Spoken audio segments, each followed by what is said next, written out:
Welcome to the Profitable Painter Podcast.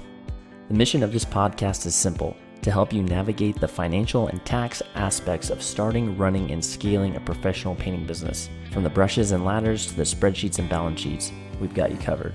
But before we dive in, a quick word of caution. While we strive to provide accurate and up-to-date financial and tax information, nothing you hear on this podcast should be considered as financial advice specifically for you or your business. We're here to share general knowledge and experiences, not to replace the tailored advice you get from a professional financial advisor or tax consultant. We strongly recommend you seeking individualized advice before making any significant financial decision. Hey, this is Daniel, the founder of Bookkeeping for Painters.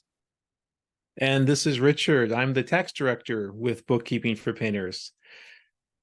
How's it going, Daniel? It's going well. How you doing?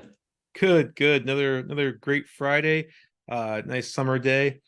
I don't know if you've seen in the news this week, but a big report came out of Congress that affects the tax world. I saw that. You sent it to me right before the podcast. So yeah.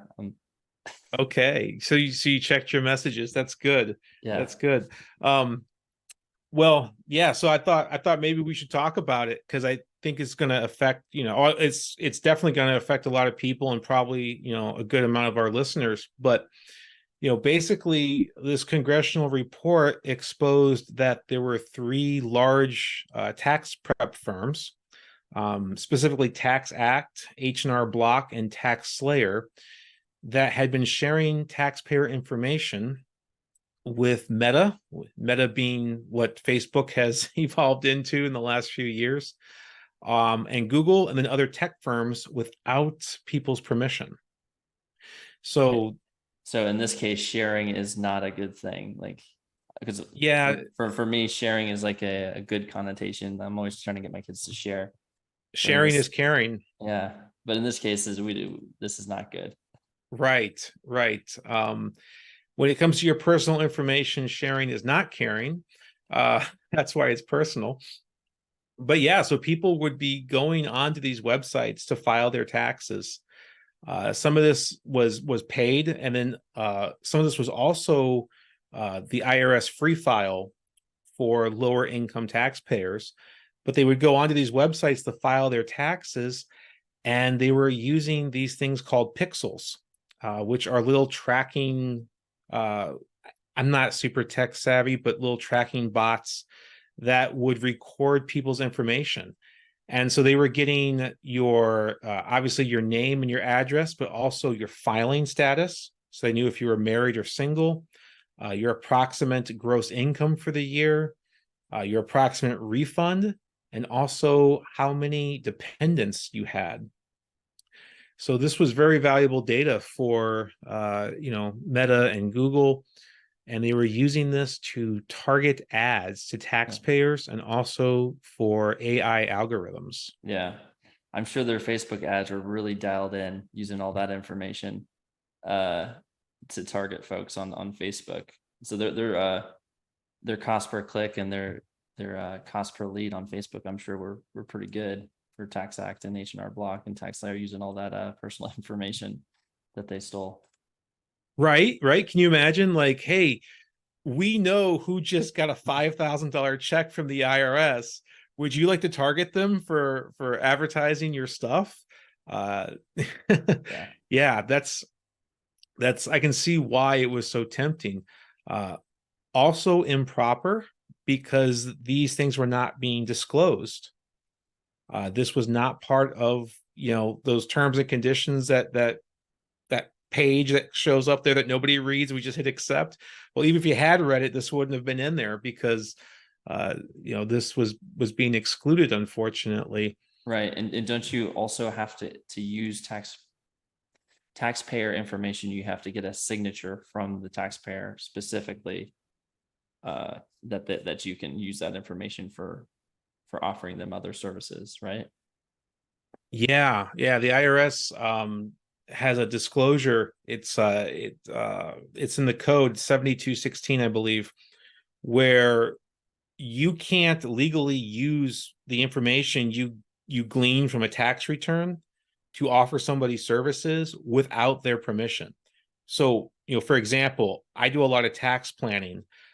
If I want to look at your tax return to see if you would be a good fit for a 401k or maybe a whole life insurance policy or something like that, I can't even make those suggestions unless you give me permission to do so.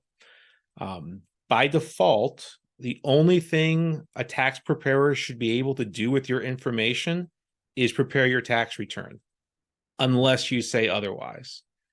So yeah, this was a pretty big violation. The IRS estimates that the average American spends $250 and more than 13 hours a year just filing their personal taxes. So that's, buying the software, collecting all of your records, putting in all the data. That's a pretty hefty investment of time and money. And then to not even be able to trust that your information is being protected, that feels like a pretty big violation. And if you have a business, especially a business entity, like an S corp or a partnership, then those numbers are going to be a lot higher. I don't have the data on it, but business returns are always going to be more complicated than a personal one. Yeah, that's like just doing the math, that's like almost 2 billion hours, and that's about 220,000 years, 150 million folks in the US, right? I mean, there's 300 million, but let's just assume half of them are kids. So 13 hours per person, right? Yeah, and you probably have some joint returns in there too. But Yeah, that's true. yeah. Well, I too. I mean, if you really want to dig into it, I did look up the numbers. I don't have them anymore, but I Okay. want to say it was close to about 100 million returns that were filed in 2017, personal 1040s. So 100 million. about 100 Yeah. million. Yeah. So that's 1.3 billion hours divided by 24. So that's 54 million days because we divide it by 24. And Then that's if you don't sleep, right? yeah, So divided by 365. So that's 100 and basically 150,000 days of time that the United States collectively is spending each year on I'm sorry, 150,000 years. yeah. I said years, Yeah. right? 150,000 years is if we added up all the time that Americans are spending on their tax returns. Oh my goodness. Right. And there is a solution to this. In fact, it's a solution that a lot of other countries use. And part of this congressional report that exposed this problem, the report is kind of pushing for this idea. I don't know if it'll gain any traction, but it has been talked about before. And that is basically that, the IRS has the information for most taxpayers already. They know your W-2, they know your 1099s. So why are they asking us to submit to them what they already know?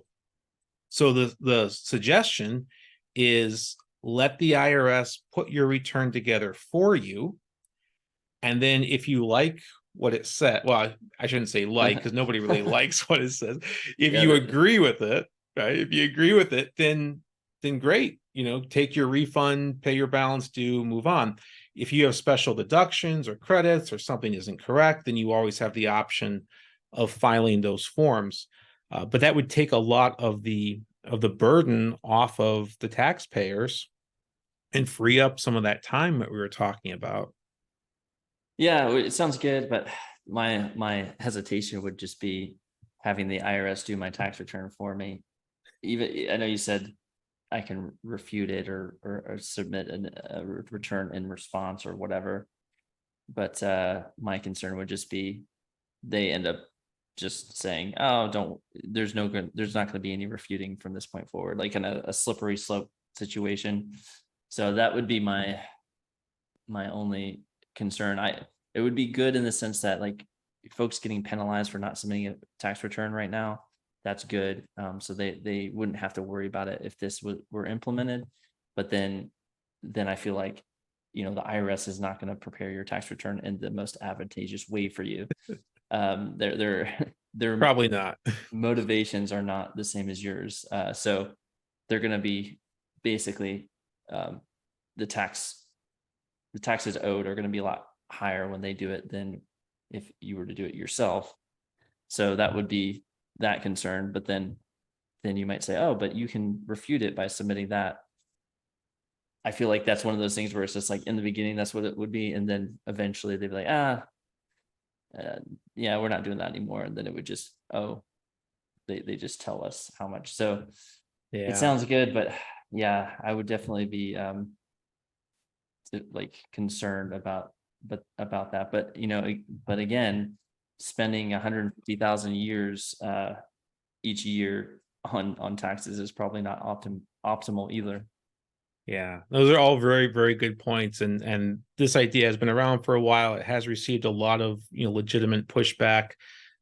So it's by far not perfect, but it is something that has been out there.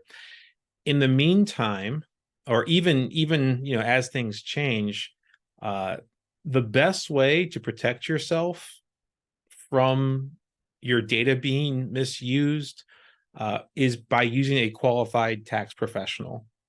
And the reason I say that is because enrolled tax professionals are bound by certain ethical standards that are spelled out by the IRS. So I'm talking about like a CPA or an enrolled agent. These are credentialed professionals who are overseen by the IRS or the AIC. Oh gosh, I can't remember the acronym now. The AICPA. These governing bodies are holding these professionals to a strict standard, and and I can say the punishments for violations are going to be a lot harsher on these professionals than what Tax Act and H&R Block and TaxSlayer are probably going to see.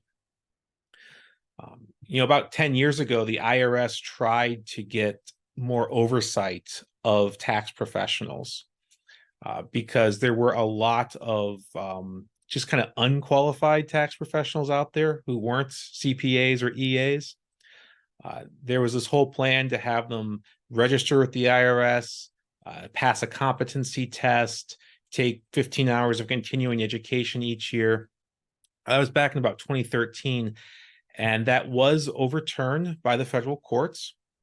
The courts decided that it was not up to the IRS to judge a tax preparer's qualifications, but that was up to the person who hired them. So it is putting the power back into the taxpayers' hands. And I am a huge advocate for empowering our clients.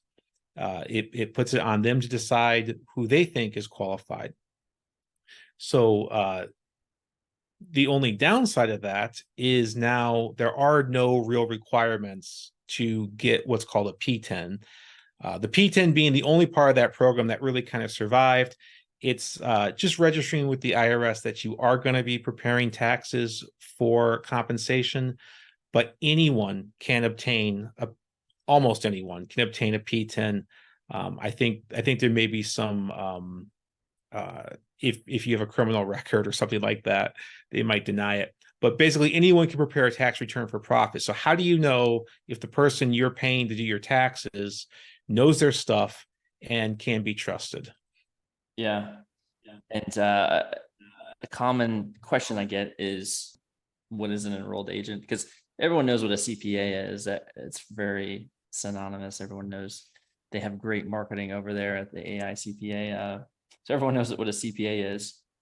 And just to define what a CPA is, because people know they know of the term that that's someone who does accounting, but they might not necessarily know exactly what that means. So CPA is someone who is a certified public accountant. They've passed 4 tests, basically 4-hour tests one on regulatory, and there's taxes, one on financial accounting and reporting for publicly traded companies, one on auditing publicly traded companies, and one on business environmental concepts, which is just about business basically. So the CPA test is very focused on publicly traded companies, which some of it transfers to private small businesses, but a lot of it doesn't. I would say probably about half of it doesn't. So a CPA, someone's passed that credentialing, that test, that CPA test, and then also has like a bachelor's degree in accounting or some degree, a lot of accounting classes basically. And so that's how you can get a CPA. And then there's usually some work requirement in there for how long they've been in the accounting industry. And so that's a very heavily focused on publicly traded companies, that credential. And then the enrolled agents, again, like when I tell folks about that, they're like, I have no idea what that is. That's someone that's passed the IRS. The IRS has this program where it's there's 3 tests and it's all focused on business and personal taxes and ethics. And it's very focused on the tax side of things. So an EA is someone who is very spun up on taxes, which all small businesses have to deal with that portion. So basically nearly a very high percentage of the test is applicable to small business owners. So those are the 2 main credentials that you might look out for selecting a tax preparer. Yeah. One thing I try to let people know too is like an enrolled agent is governed by the IRS and is recognized in all 50 states to practice before the IRS. CPAs are extremely qualified accountants. They are governed by the state that they live in. Usually they have reciprocal agreements in place so that they can practice in other states. But the big difference, like Daniel mentioned, is not all CPAs specialize in taxes. Mm-hmm. Some of them don't even touch taxes. They're in the audit world, whereas EAs, that's all EAs do is taxes.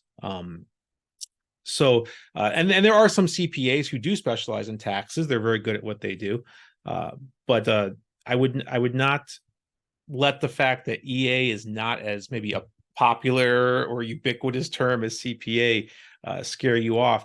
These are people who have worked very hard to prove their competency. There are ethical standards they must abide by, just like CPAs. That's in Circular 230, and then also continuing education requirements each year to make sure that they're on the top of their game. So I mentioned the Circular 230. That is the IRS handbook that spells out what CPAs and EAs can do and what they cannot do. And that is something that, as an enrolled agent myself, we live by. That's our ethics Bible, so to speak.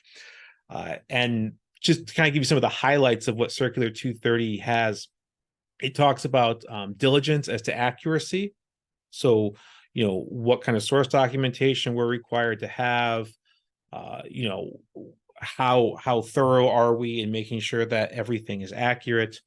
It has guidance on charging appropriate fees. So, for example, one thing that is absolutely not allowed is a enrolled agent is not allowed to charge you a fee as a percentage of the refund that you're getting. So if you ever walk into a tax house and they say, hey, we're going to charge you 20% of whatever your refund is, walk back out. That person is not living by Circular 230. Giving false or misleading information, pretty obvious. Willfully assisting in tax fraud and evasion, that's a big no-no. Conflicts of interest. Should a tax preparer do a return for a husband and a wife who are getting divorced? Probably not. If he does, there's definitely some guidelines as to how he has to conduct himself to make sure that there's no conflict of interest. And then, of course, protecting your taxpayer information, having a written information security plan, making sure that we are not, obviously not selling your information, but even just misusing it. That's targeting you on Facebook to sell you more stuff based off your tax return. Exactly. And if you get caught violating these, there are discipline options available, everything from censor to monetary fines and disbarment. So if you are interested in using a credentialed tax professional, or if you are just wondering, like, hey, the guy who does my taxes, he says he's a CPA. How do I know he's telling me the truth? One thing you can do is you can go to the IRS website. It is irs.treasury.gov/RPO, and that is the register preparer database. You can enter in your zip code and it will let you know what EAs and CPAs are around you. Now, just a word of warning, if your favorite tax preparer, if you search and your favorite tax preparer is not on this list, it doesn't necessarily mean he's lying to you. Some people do choose to opt out for privacy reasons. But there are other ways to verify if you need to. I do strongly recommend that whoever you do have your taxes, whoever is doing your taxes is qualified. We mentioned some of that IRS data from 2017.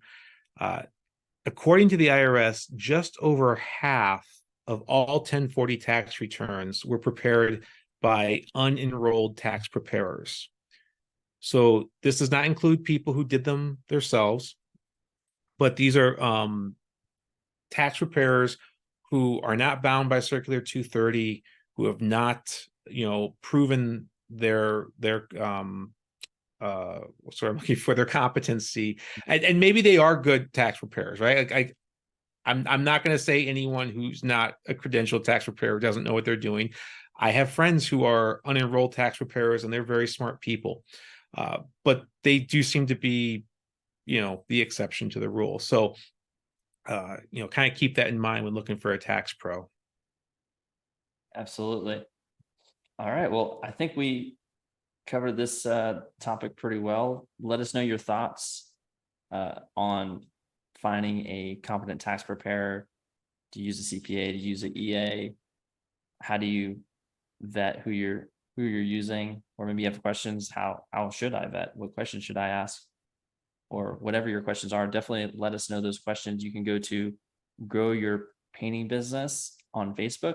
Just search that, Grow Your Painting Business, in Facebook, and there's a private group you can join to ask any question you have on this topic. Or if you have questions just generally about finance or recommendations for another episode, definitely let us know. Yeah, absolutely. And just one quick thing before we sign off. EAs and CPAs have unrestricted representation rights before the IRS. So if you are having some tax problems, and the IRS has not been your friend lately, and you need help with that, an enrolled agent can help you with representation. Everyone at the Bookkeeping for Painters tax team is also an enrolled agent. So we would be in a position to help you with that. All right. Awesome. I hope you all have a great week, and we'll see you next week. Yeah, thanks for listening.